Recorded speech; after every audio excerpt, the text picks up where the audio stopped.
तोहार सुघराई देख के इहे मन करता। का मन करता?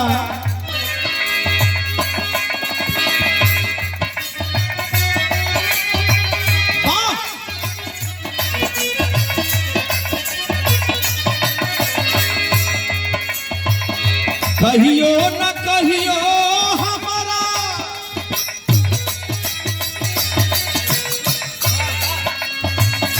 कहियो न कहियो हमारा अखिया के वार से कार हो प्रभु।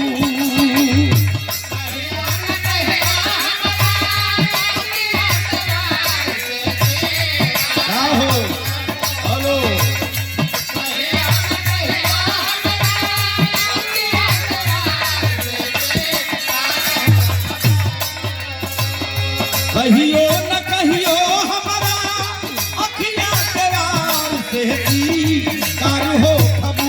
कजहिया मिलबुए करे जातू मार हो प्रभु।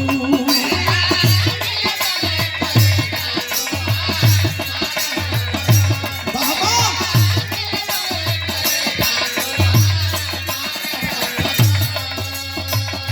कौनो हीरोइन अपना हीरो से कह दिया, गोरी है कलैया तुला दे मुझे हरी हरी चूड़िया।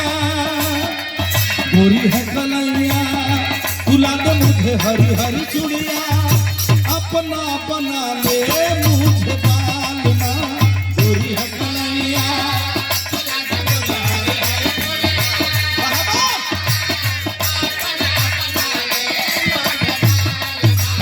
गोरी है कलैया।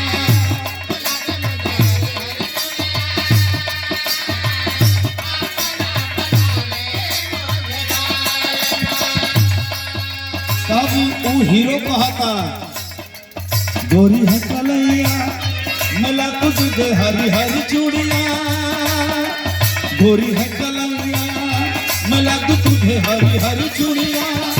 अपना बना ले मुझे बालना। गोरी है कलैया मिला तुझे हरी हरी चूड़िया।